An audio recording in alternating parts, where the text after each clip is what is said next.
Welcome to the Southwest Florida MLS Cooperative Round Table. I'm here with Matt and Jeff. Hello, I am Jeff Wise with the Bonita Springs Estero Realtors. Hi, I'm Matt McGowan with the Royal Palm Coast Realtor Association. And I'm Eben Moran with the Naples Area Board of Realtors. So the three of us comprise the three MLS administrators for the Matrix system here in Southwest Florida. Each representing our own individual MLS. However, we all work very closely with one another to bring enhancements and changes to Matrix. And today we're very excited to announce a long-standing project that we've been working on for many years that has been requested for many more years, and that is the Add a Comp feature. So this will be the ability for you to add off-market sale listing data into the system. Jeff, what are some of the reasons that we actually decided to take this adventure? One of the main reasons was the fact that builders, when selling a home, were not putting listings into the MLS. So the only way an agent would be able to find that property as a comp is they would have to go to a third-party program such as Realist or the tax database programs, and it wouldn't show up in Matrix.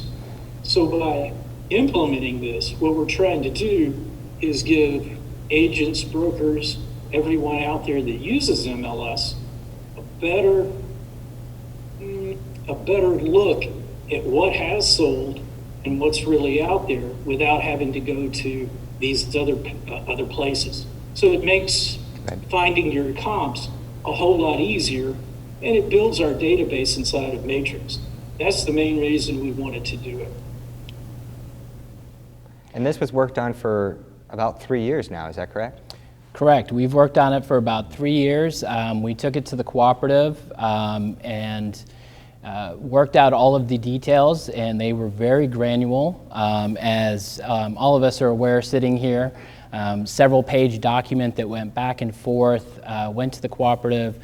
We invited active agents, brokers, as well as appraisers to let us know what would be the key information that we would need to display in these listings. Or if you go in to put an Add a Comp into the system, you'll notice that the required fields are really pared down. You'll have the individual tabs, but you'll only have a few fields that need to be completed. And then you do have the optional tabs, so if you want to add additional information, such about the community, some amenities, things like that that you want to make it a little bit more robust, you can. But if you just quickly want to get the data in there, the data that's required to be put in there is what you would use for a comp, what appraisers use for a comp. So it should be a really easy process for most of you. You'll follow the same process that you currently do to enter a listing. You'll go to your input tab. And now rather than selecting the property class, you'll actually select Add a Comp, and you'll be able to put the data in there. I think you hit a really key point. Throughout the years that this was worked on, you've had a large cooperative of people with input to really help refine this process and make it super easy for you.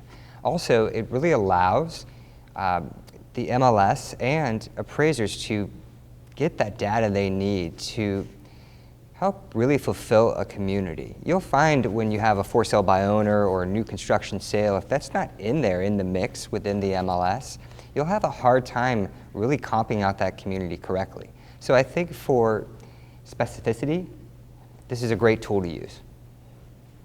Jeff, what does it cover exactly? What is considered an off-market sale? An off-market sale basically is a property that an agent brings a buyer. They're representing one side of the sale. Now it could be a FSBO, it could be a builder, but before we had to enter a complete listing, fill out everything. But with this gives us the ability for that buying agent to input the listing, get credit for it as far as it's under their name, it's going in as a comp, thus giving the entire MLS a better look at what the health of the market really is and what's going on. So you bring up a good point. So the selling agent would enter the data into the system. How did we go about verifying that the selling agent actually was part of this transaction to make sure that they're putting in accurate data and, you know, Matt over here doesn't go, oh, look at all of this new construction in Stone Creek, I'm going to go ahead and throw my name on all of it. How did we go about doing that? Because I know that that was a big hurdle for us to overcome, and I think we did it in a very smart and easy way for everybody involved. Yes, before it was a long, drawn-out process. We really couldn't verify the information that was being put in there. Many times before, agents would just try to put it in, and they would be representing themselves as the buying agent and the selling agent, or the listing agent. So with this, it makes it a whole lot easier, and we get a truer picture. It's true. So one of the big issues that we currently face in the system is that people will put in off-market sales in as a normal sale, normal listing and then sale in the system. However, when that happens, it counts the days on market and the cumulative days on market at 0. And that has a true impact on our statistics, especially for days on market, but it can impact all kinds of things that we found out from the appraisers, down to the price and how long it took to sell. So it wasn't giving an accurate picture. And Matt, you used to be an agent, so you know you would have to kind of weed those out and sometimes take out those sales, right? That's true, and that adds to the process, it adds to the time it takes. So again, I think this is really a great tool to speed up the process for you. It's good to have that in your wheelhouse, and it should be a lot easier to do.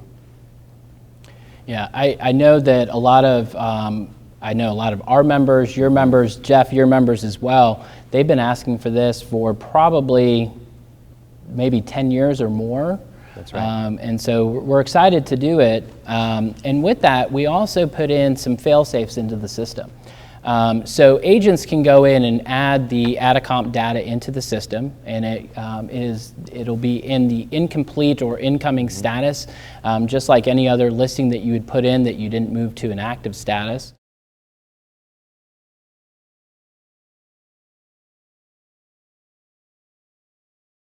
But only office admins and brokers are actually going to be able to close it out. Also MLS staff. And MLS staff, you're very right there, Matt. MLS staff. And so that ensures that the data that's being entered in, the sale that's being entered in, actually was represented by the brokerage and the agent that are putting this data into the system. And if MLS staff does need to close it out, we just need a copy of the HUD statement and the purchase and sale agreement showing that the transaction took place and that all parties involved that are being represented are true in fact to that deal. That's right. You know, you brought up an interesting point before, and I think it relates to what you're talking about now. Cumulative days on market and days on market. When you enter these in, how does that work? It completely nulls the field out. So there is no count, so it's not a 0. It just acts as if it didn't exist. And when you go to run stats in the system or externally from the system, basically what it does is it gives you the option now of whether you want to include off-market sales or not. So currently you can choose active, pending with contingencies, closed, terminated, withdrawn, expired, and now you'll have the ability to add Atacomps as well. So great feature, thank you. Evan, yes, a real quick question. By doing these closed comps, that data is not being included when you're looking for months of supply. So it doesn't, I don't think it, from what I believe is it doesn't go into that calculation of months of supply. Because if we had 25 of these come in for one neighborhood and somebody's looking at months of supply, that months of supply would be 0. Right. Or pretty much 0 with those 25, whereas there were some listings that went in as a buy and sell. It's not going to affect the real true months of supply. Correct. We really limited where this data will go. And Jeff, I'm going to kind of talk to your point and then kick off to another point. That's correct. So we limited where this data will actually flow into any statistics that we would have. And mainly it would just flow into closed, number of closed sales, as well as closed volume, average sale price, median sale price, but that's only if you select it. So by default, we've set up the system not to include these, since it is a new status and we're going to have to get a year's worth of data in there. But with that, we did really limit where we were going, and it's one of the reasons it took us so long was to go through every scenario possible and where this data would flow. And part of that checks and balance kind of system with it to keep the data as accurate and clean as possible. Correct, because we did not want to throw the status in the system and then have it throw all the stats off and things like that. So we really wanted to be a clean addition to the system, something that over time people can add or remove just based on what they want, but actually get true and accurate comps that they're looking for. And with that, we also limited where this data can go as far as our IDX feeds. Correct. So, Jeff, do you want to talk to about which IDX feeds this can actually be included in? Evan, you were talking about where this data goes. As far as not only just to Matrix, where else can this data go outside of Matrix? Well, we've actually quite limited that. So it can go to broker backends. So if the broker who is the selling broker on the transaction, they can get that actually data. Have that in their feed for their own in-house statistics that they do. That's right. It can go to third-party CMAs. So we have CMA. Cloud CMA, Cloud Agent Suite, whatever they're calling it these days. But that's one that we set up. And also showing time for the stats purposes, and it allows each MLS to choose whether they want to include those or not, in their market stats, or have separate reports in the market stats for off market. And that's it. It can't be publicly displayed on a website. It can't go anywhere else. But that information pretty much lives in Matrix, and then only on those three. Data feeds. Yeah, those three data feeds are the only ones that it can go to. Jeff, are we requiring a photo for each of these transactions in the system? Yes, we have to have at least one photo. That's right. If you really want to, you can add more, but one photo, possibly a front level, would be fine. Just to give an idea of what the home looks like, those kind of things. So yes, we do require a photo because it cannot be closed out without a photo. All right, well, Jeff and Matt, thank you guys so much for coming down to Naples today to do this video. Thank you.